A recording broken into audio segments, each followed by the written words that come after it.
and say, everybody feel free to pop up and ask questions and comment, whatever. And if you don't want to be in the thing, I just clip it out. Or if you just don't say your name, or if I don't say your name.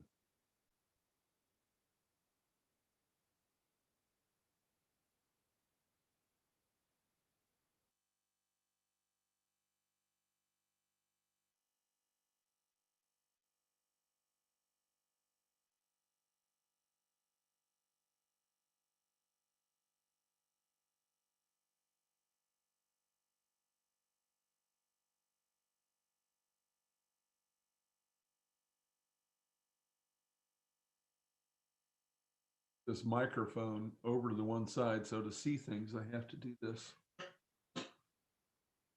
Sure, it looks quite goofy. We will begin. A welcome to one and all. We're back today with our journey through the book of Joshua. We're to the 23rd chapter. There are only 24 chapters, so I was never really good at math, but I'm thinking that that means that we're almost done with the book of Joshua. So we will have to decide what book we're going to pick up with after that. I am presently leaning toward one of Paul's epistles, or one of the epistles. Have to see. We still have a couple weeks, which gives me lots of time to vacillate and equivocate and hover between two decisions. Aha, little Joshua reference there for what's coming up, not this week. So we're in Joshua 23, and it's, pardon me, got this frog in my throat. So we are in Joshua 23. We are toward the end, and this is really a sermon that Joshua is preaching to the children of Israel. And what this sermon is on faithfulness and faith. The two are definitely related, but we'll look at that as we move forward. And this is one of those sections where you really have to make sure that you're catching the context, not just setting, but also the context as regards the message that he's giving. We'll talk about all that. Chapter 23, a long time afterward, when the Lord had given rest to Israel from all their surrounding enemies, and Joshua was old and well advanced in years, Joshua summoned all Israel, its elders and heads, its judges and officers, and said to them, I am now old and well advanced in years, and you have seen all that the Lord your God has done to all these nations for your sake, for it is the Lord your God who has fought for you. We'll stop there. So he summons all Israel, and then it tells you who all Israel is. All Israel can't come. All Israel's not going to come. This is a conference. He's calling all the leaders, the elders, the heads, its judges, officers, the priests, all of those guys are included in this group. The heads of the clans, the elders of the clans, that's who he speaks to, with the idea that they then take that message, because this wasn't live streamed on Zoom while he did this. They took the message home to their respective tribes, clans, etc. And he says he is old. When it tells us later on that he dies, he's 110. How old he is at this time, we don't know, but we saw last time, I think it was last time, that Caleb was 80 years old at the time and still strong and vigorous as he was when he was young. But we don't know exactly how old Joshua is, but he is old and well advanced in years. The emphasis here is very important. And you have seen all that the Lord your God has done to all these nations for your sake. For it is the Lord your God who has fought for you. If you look at where we are, what's going on, the fact that he's putting forward that it's the Lord who did all this. You didn't conquer these nations. You're you own fields that weren't yours. You're harvesting fields you didn't plant. You're living in cities that you did not build. The Lord is the one who has given you all of this. And if you look back to the first conflict that they had after they'd come out of Egypt and they're coming up on the Red Sea, and Pharaoh's army is coming after them. What the Lord said at that time in Exodus 14:14, he said, "The Lord will fight for you." This was Moses telling them, "The Lord will fight for you. You have only to be silent." In other places, it's other translations, you need only to be still. The Lord is the one who gives the victory. And that is throughout the book of Joshua and all of the journeys of the nation of Israel, that has held true. They didn't do anything. I'll say that again. The nation of Israel didn't do anything. They did not accomplish anything. It says, the Lord says that he sent the bumblebee, the terror, he calls it different things, the hornet in among them. And if you're going up against some really tough guys and you manage to launch a nest of wasps or hornets in among them, what are they doing? They're taking off. They're not going to stay there. That is the picture. So they didn't do anything for the Lord your God. It was the Lord your God who fought for you. Understanding that and him making this big point about it, he basically says it twice, is foundational for what is to come. If you don't appreciate the Lord's working in the past, in your past, okay, whatever your line of your whatever the timeline of your life is, whatever the timeline of your faith life is, whenever it began, if you don't appreciate that it's all about what the Lord does, about his grace, about his mercy. If you don't understand that, you don't understand grace and you don't understand mercy. And if you don't understand grace and you don't understand mercy, if you don't understand the faithfulness of God in your life, that he has gotten you to the point you are, then you will not do well moving forward. The two are inextricably linked. I have confidence about the future because I look back on my past. And my past goes back to all of this. You need to understand that. No, I wasn't there. I can claim some Jewish lineage, but everybody can. If you go back far enough and you know your family tree well enough, pretty much everyone can. But that's not what I'm talking about. The timeline of my faith goes back to this. This was God doing all this stuff, and he was also doing it for me. He was doing it for you.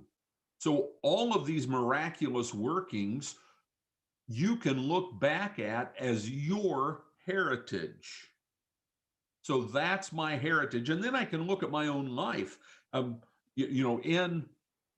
my personal life, one of the members of my family posted today, with your photo album stuff, whatever phone you use, Apple or Android, it'll pop up and tell you, here are photos from 10 years ago today. Well, 10 years ago today, we were at the pool in our neighborhood and a runaway truck came crashing through and landed in the pool. My son had been lying on a chaise that was bent over and folded in half just a moment before. No one was hurt. The pool was full of little kids. No one was hurt. No one was injured. That's a God thing. pure and simple. We knew it then, looking back on it today, those pictures of that truck in the pool, big pickup truck in the pool, we understand that's a God thing. That's a sign that he's watching out and blessing. And that's just one example. There's so many things that you can look at in your life that maybe it's not something as dramatic as a truck not killing your family in a swimming pool on a beautiful June day, but there are things in your life that God has done. You need to appreciate those things. That's why thankfulness is so important for your faith. Just taking time to look back over your life and look for things to give thanks to God about. It's not just, it says that God is enthroned in heaven. He is enthroned on the praises of his saints, of his children. That's how important it is to him. It's also important, we're giving credit where credit is due. We're giving gratitude to the one who deserves gratitude. But that gratitude, here comes a play on words. Are you ready? That gratitude then shapes my attitude as I look forward. He's had me. He's done all this stuff, and none of it did I deserve. I cannot claim credit for anything. What did Joshua say? The Lord your God has done to all these nations for your sake, for it is the Lord your God who has fought for you. That's my life. That's your life. So if I understand that, if I'm thankful for that, then that is going to have direct application. It is going to strengthen me and it's going to strengthen you for moving forward in your life. And that's where he goes. That's where he goes next. And one more thing I want to make sure and say, because I'll get wrapped up with this other stuff and I'll forget it. As I hear this old man who I've never had the responsibility, anything close to what Joshua has. I don't think anybody living today has the responsibility for this nation that he took over from Moses. And with that responsibility, the loving father's concern for his children, and father, mother doesn't matter. And for those out there in the audience who are older, you know what I'm talking about. What is the most important thing to you? It's not about your retirement. It's not about your money. It's not about any of that stuff. What is it? It's about my kids. It's about my grandkids. It's about their well-being. It's about them and their faith. Because guess what? I'm not always going to be here. Right? That's what we think. I'm not always going to be here. I want to impart as much wisdom to them as possible. And what's wisdom? Wisdom is me teaching my kids based on the goodness of God and the idiocy of my own life and the mistakes I've made. Wisdom comes through pain. Wisdom comes through hardship. Wisdom comes through suffering, right? It'd be great if we could start out life with all the wisdom that we have now. What a different course it would have been. But I only got the wisdom. I have received the wisdom I have now because of that path through which God has been with me all the way. And all of these different places I've been on that journey, both physically, emotionally, spiritually, he had things along the way to teach me. And if I spend time focusing on gratitude in prayer, really asking God to show me the things I need to be grateful for, to give me that insight and wisdom, then guess what it's giving me? It's giving me wisdom and understanding. Oh, there's a reason he allowed those things to happen. Oh, there's a reason he caused those things to happen. And it's all for my blessing. It's all for my good. And I want to impart it to those I love. I want to impart it to those I care about. With this ministry, I've said it before, I'll say it again. I do this ministry first and foremost for my family, first and foremost for those I know. I want to strengthen them. After that, it's I want to impart as much of the blessing of the knowledge of the Word of God that I can to other people as well. And you see that in a much more profound and deeper level here with Joshua. If you just, without me yakking, just read through this chapter, it's about grandpa being worried about the kids, being concerned about the kids, and pointing them in the right direction and warning them about the pitfalls that are there. And that's where we are right now, verse 4. Behold, I have allotted to you as an inheritance for your tribes those nations that remain, along with all the nations that I have already cut off from the Jordan to the great sea in the west. So that tells us something.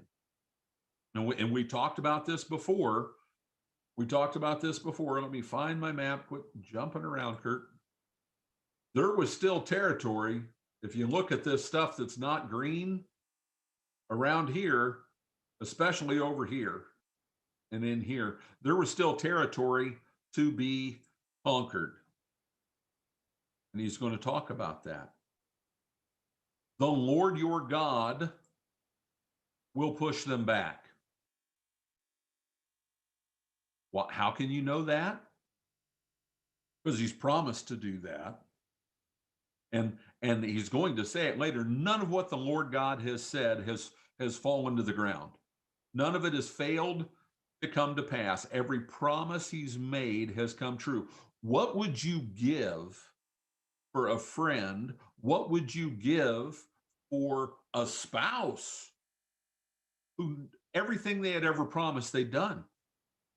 Wow. No shortcomings, no failure, no weakness, no weakness. The Lord your God will push them back before you and drive them out of your sight, and you shall possess their land just as the Lord your God promised you.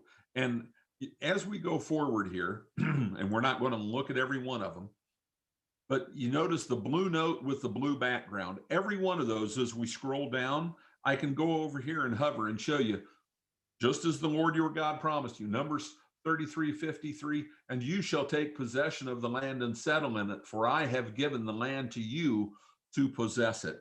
Everything going through here. And if you go into your own Bible, whether it's a paper Bible or an electronic Bible, all of these little notes in the ESV are showing where in Leviticus, Exodus, Numbers, Deuteronomy, God said he would do these things. Joshua is talking to them about the faithfulness of God by pointing out, calling their attention to the faithfulness of God. For you and I need to go look at the note, and if I just read through the whole Pentateuch, it would be more fresh in my mind. To them, they knew this stuff. They'd lived this stuff. They'd seen it. It's like me telling you, I can make a reference, a tangential or direct reference to 9/11, and I don't have to explain it to you. Why? Because you lived it. You were there. For my father's generation, it's Pearl Harbor. Everybody remembered where they were when they heard about Pearl Harbor, all those kind of things. That's the way this stuff was for them. Therefore, be very strong to keep and to do all that is written in the book of the law of Moses. I just, in studying to prepare for this lesson today, absolutely fell in love with this verse. Be very strong. Be very strong. Who doesn't want to be very strong? When I was young, I wanted to be very strong. When I was young, I was a whole lot stronger than I am now. But who doesn't want to be strong? In whatever way, I want to be strong. I want to have courage of character. I want to be a strong person, right? All of those kind of things. Physical strength, that's a nice attribute to have as well. How does he tell them to be very strong? Be very strong to keep and to do all that is written in the book of the law of Moses. Be faithful. That's what it means. When he said to them to keep and to do all that is written in the book of the law of Moses, he was saying covenant loyalty. Hold to it. Hold to it. It doesn't require perfection because you can't deliver that. It doesn't require perfection. It just requires faithfulness. Be faithful. In Joshua 23:6, we're going to, okay, so we've got that here. Joshua 1:7, going back to the very beginning of the book, right? He's talking to Joshua, who had the most amazing transition, assumption of power anyone has ever had. All of you out there have had some experience where all of a sudden you had responsibility you didn't have before. I don't think any of us can compare to taking over for Moses. That's what Joshua was dealing with. Moses was gone, and every eye in the nation was looking to him. And what did God say to him? Only be strong and very courageous, being careful. Listen, to do according to all the law that Moses, my servant, commanded you. Do not turn from it to the right hand or to the left, that you may have good success wherever you go. Loyalty, faithfulness. He's going to talk in the text where we are now about clinging, about holding fast. I use the picture often because I love the picture of being on a rock in the sea in the midst of a storm, and you just hold on to the rock. That's all I need the strength to do. The rock isn't going anywhere. The rock isn't going anywhere. If I hold on to the rock, I'm not going anywhere. If I hold on to the rock, I'm going to be okay. Those waves may batter me and beat me and buffet me, but I'm not going anywhere. I'll be all right. And the rock is who? Jesus Christ is the rock. For them, at this point in time reference, it's the book of the law, holding fast to it. That is in itself faith. Just hold on. Just hold on. And now we're going to go to, because I can't talk about this stuff, and looking back at all of the examples we have. And here's a good exercise for you. Exercise. I hate that word, but I keep using it. Here's a good faith building activity. Go read Hebrews 11. Go read Hebrews 11. Not you can pause for those who aren't on here live. Go read Hebrews 11. By faith, by faith, by faith, pointing at the different people throughout scriptures, and he runs out of time. And he just throws big blanket statements about those who did this and those who did that and those who did. By faith, they overcame. By faith. It's all about faith. Nothing else matters.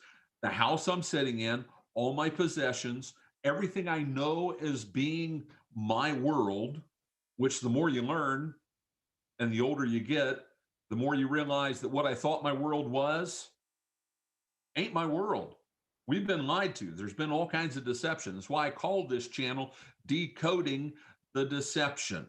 There's just layers and layers and layers of it. That's why I did the video, description in the link below, 18-dimensional chess, all about deception and decoding it.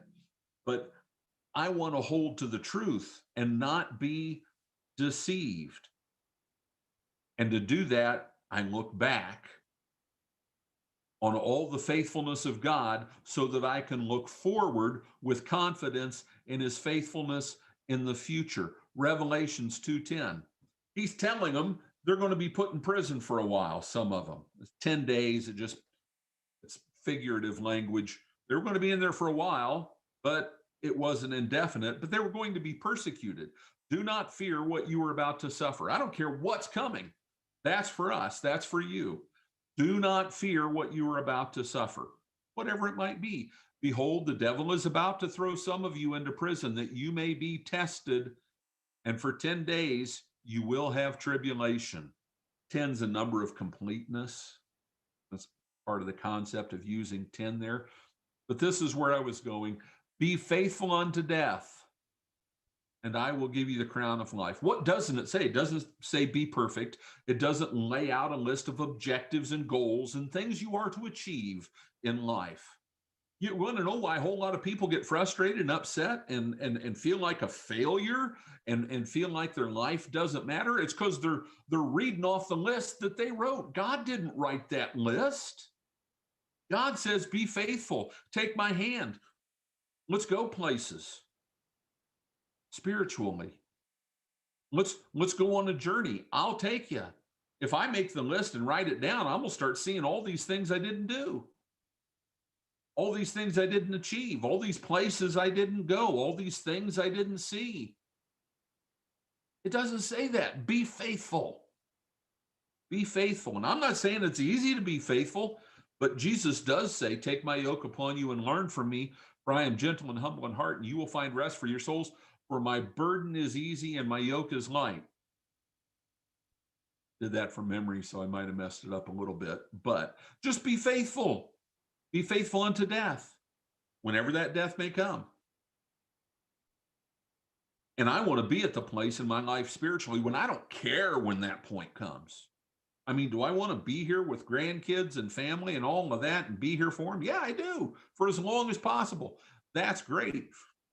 But why worry about something I have no control over? Why worry about something that's in the Lord's hands? All my days are numbered, written down in his book, Psalm 39. Be faithful unto death. Now I will give you the crown of life. What else do you want? What else do you want? I've always said, no one ever was lying on their deathbed. No believer ever laid there on their deathbed and said, I wish I'd made more money. I wish I'd traveled the world. I wish I, no, those things don't matter. They fall away. They fall away. Just be faithful. And that is the message that Joshua is preaching here as he knows he's leaving. He knows he's leaving. He's telling them, just be faithful. Don't turn to the right. Don't turn to the left. There's a million distractions, like that dog in whatever that movie is that you see the little clip sometimes. He's talking and he's all focused. All There are bigger ones. He goes, squirrel, right? There are all kinds of things that can distract me. I've got a short attention span, but neither turning to the right or to the left, that you may not mix with these nations remaining among you or make mention of the names of their gods. Don't have anything to do with them or swear by them or serve them or bow down to them. He's saying you're still supposed to drive them out, but you shall cling to the Lord your God just as you have done to this day. Cling, hold fast, just grab on and don't let go. And the great thing is, my hands got a little bit of arthritis now, and they're definitely not as strong as they used to be. But the hands of faith, the strength comes from the Lord. Not about the strength that I have, it's about the strength that he gives me. And he will give me the strength I need to cling, to cleave, to hold fast, just as I have done to this day, just as you here have done to this day. For the Lord, again, he's the one who does the doing. For the Lord has driven out before you great and strong nations. You are where you are now because he got you there. And if you think otherwise, then maybe you're not in the wrong place, maybe you're not in the right place, or maybe you're not correctly assessing things. And if I don't correctly assess the past, I'm not well equipped to deal with the future. And as for you, no man has been able to stand before you to this day. And there, Joshua 1:5, no man will be able to stand against you all your days. One man of you puts to flight 1,000, as promised in Leviticus 26:8, where it says, 5 of you shall chase 100, and 100 of you shall chase 10,000, and your enemies shall fall before you by the sword. Says something similar in Deuteronomy. All of these promises, they've come true since the Lord your God, who fights for you just as he promised. Deuteronomy 3:22, you shall not fear them, for it is the Lord your God who fights for you. Promise completion, promise completion, promise completion.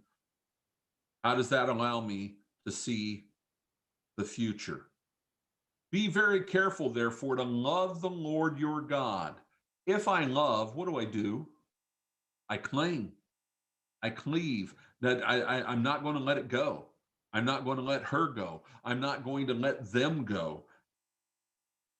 Because if I go to reach out and take something else, then I'm letting go of the thing that is valuable, that is most dear. That's why you don't look to the right. That's why you don't look to the left. For if you turn back and cling to the remnant of these nations remaining among you and make marriages with them, so that you associate with them and they with you, know for certain that the Lord your God will no longer drive out these nations before you, but they shall be, and listen to how he describes this. And this too, guess what?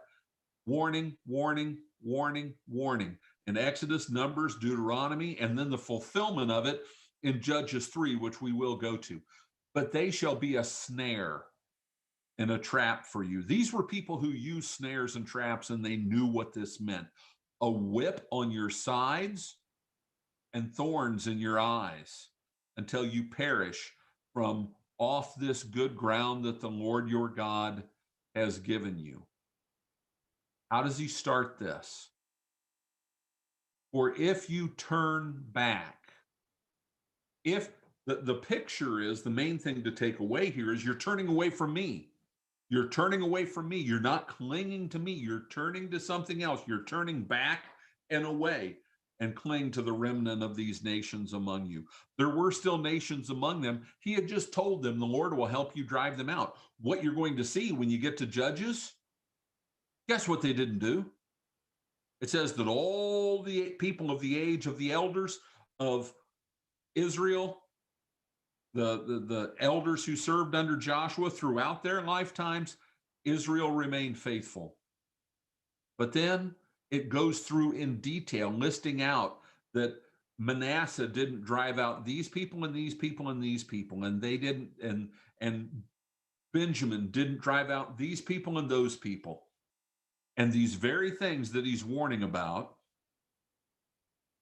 is what happens. It's what happens. Let's go to Judges 2:3 just quickly. And the angel of the Lord comes. Man, this is so loaded. And we're going to do it because I moved along fairly well for as much as I've been yakking. We're only 35 minutes in.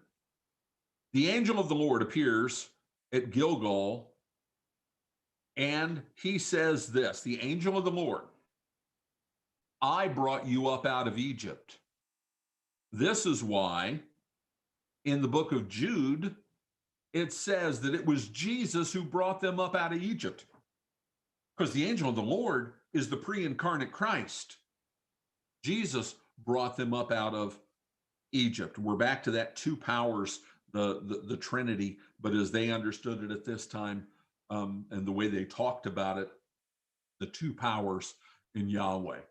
He says, I brought you up out of the land of Egypt and brought you into the land that I swore to give to your fathers. I said, I will never break my covenant with you. I won't do it. God is not a man that he should lie. And you shall make no covenant with the inhabitants of this land. You shall break down their altars, but you have not obeyed my voice. What is this you have done? So now I say, I will not drive them out before you, but they shall become thorns in your sides, and their God shall be a snare to you. Pretty powerful stuff. Pretty powerful stuff. And faithful Joshua knew to warn them. He had to warn them. And then if you read through the rest of the book of Judges and all the way, David's still dealing with these guys hundreds of years later. Joshua continues. And now I am about to go the way of all the earth. And you know in your hearts and souls, all of you, that not one word has failed of all the good things that, who? The Lord your God promised concerning you.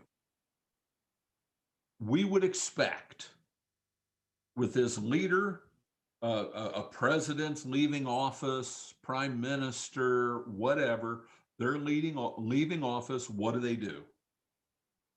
They blow their own horn. I promised this, I delivered. I said I'd do this, I delivered.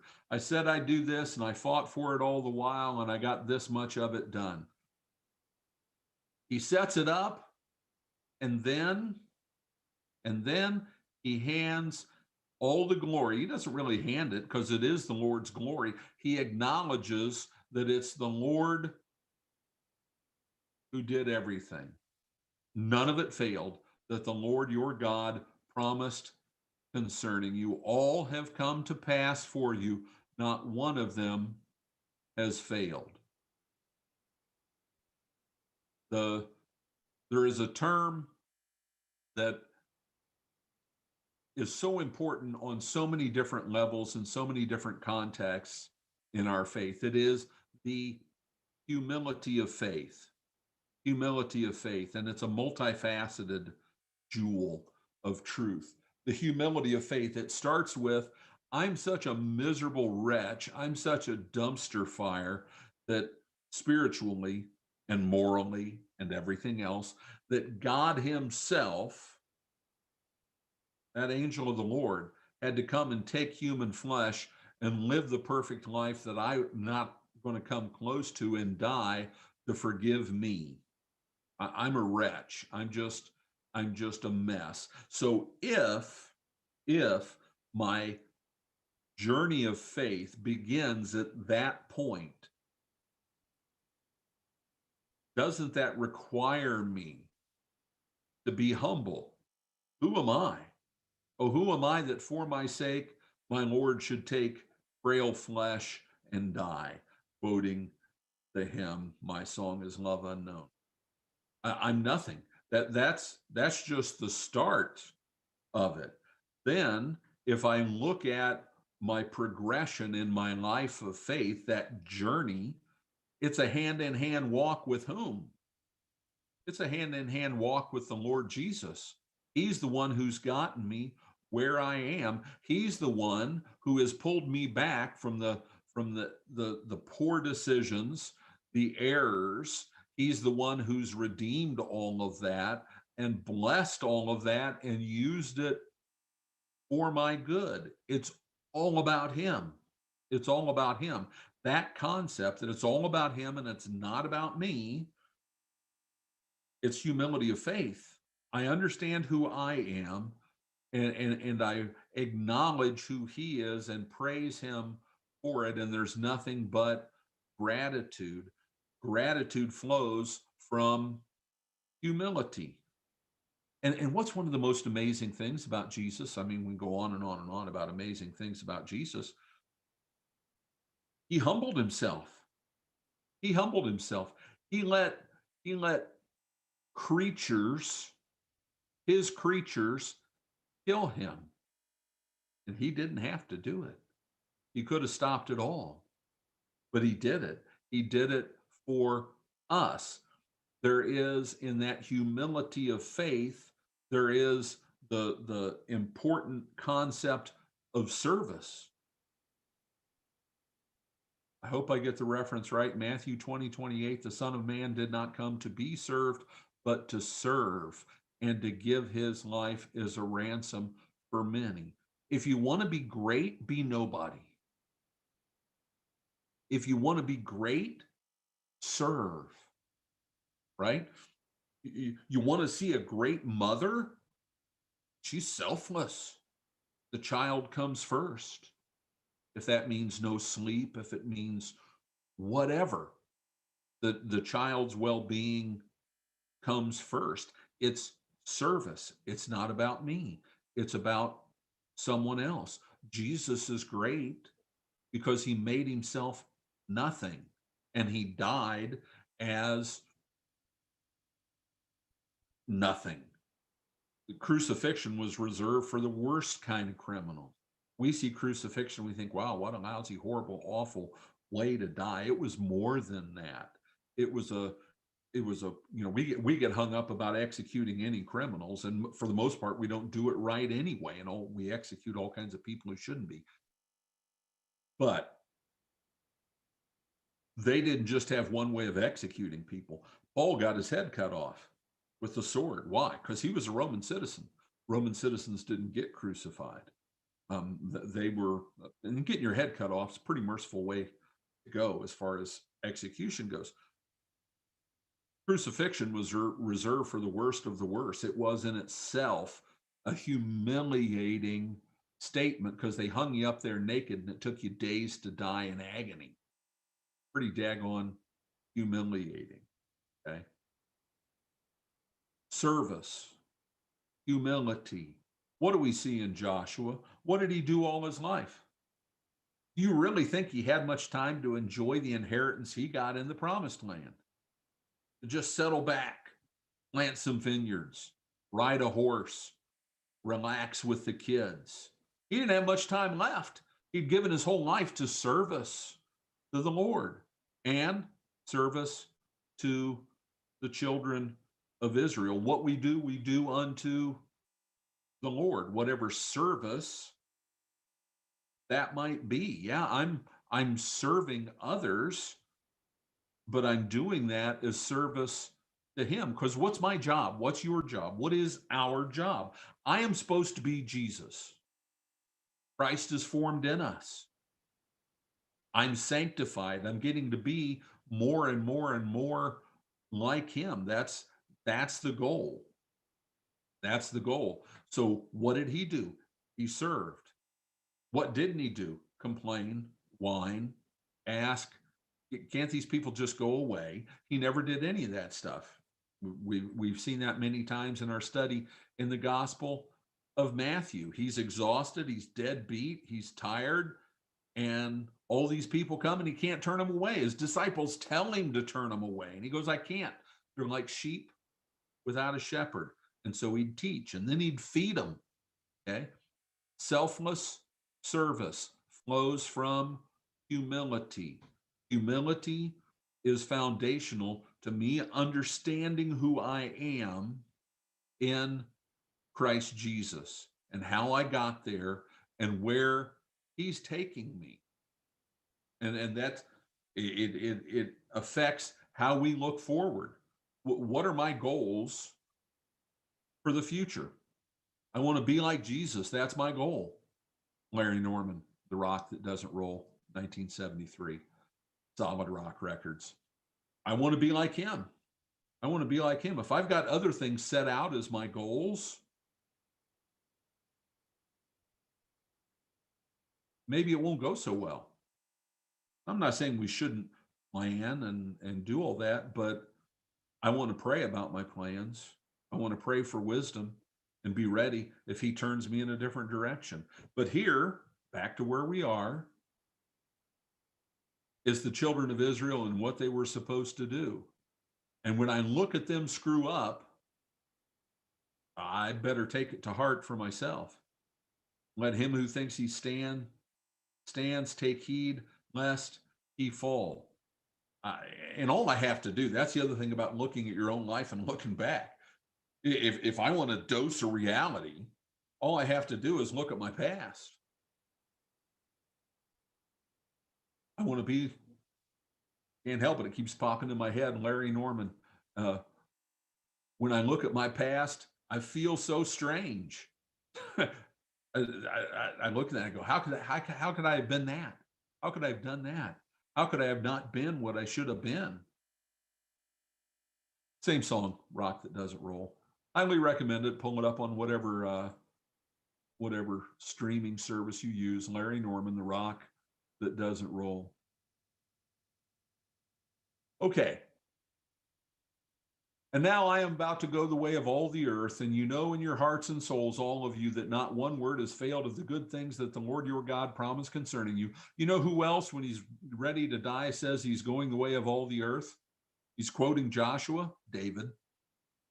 All have come to pass for you, not one of them has failed, but just as all the good things that the Lord your God promised concerning you have been fulfilled for you, so the Lord will bring upon you all the evil things until he has destroyed you from off this good land that the Lord your God has given you. Warning, warning. If you abuse the grace of God, if you turn your back on it, if you choose to become sinful, then he's going to make it clear that your sin is utterly sinful. If you transgress the covenant of the Lord your God, which he commanded you, and go and serve other gods and bow down to them, then the anger of the Lord will be kindled against you, and you shall perish quickly off the good land that he has given you. when it talks about bowing down to them, going and the best way to understand how God feels about that, and it's very clear in the prophets, in all the prophets, but especially the major prophets, Jeremiah, Ezekiel, and Isaiah. And we call them major prophets. Why? Because those are the biggest books. Those were the ones that the Lord used the most to say the most. Then you've got all the other lesser prophets whose books are shorter. When God talks about Israel's unfaithfulness, the thing he uses most often is adultery. You want to know how God feels about us chasing after other things, other gods, making other things our gods. Imagine how you'd feel if your spouse or significant other was unfaithful to you. It's exactly the language that he uses. And he also uses the language of them, the children of Israel, whoring after other gods. Pretty powerful language. Pretty powerful language, but that is how he feels about it. Okay. If there's anything else in here that I missed as I got rambling.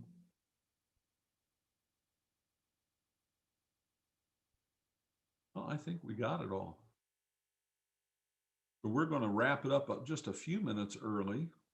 We don't usually do, but I don't want to jump into chapter 24 yet because that's a big thing with the covenant renewal at Shechem, and it's definitely deserves its own full time slot. Okay, well, I want to thank you all for being here. If you found this video to be helpful, a blessing, then please give us a thumbs up. Invite you to subscribe if you have not. And if you subscribe, make sure and hit that notification bell so that you're notified when we put out new content. We put out new content 5 days a week, Monday through Friday, unless there's a holiday. And also, finally, please consider sharing this video with others. This is Matthias 76. God bless and have a great day.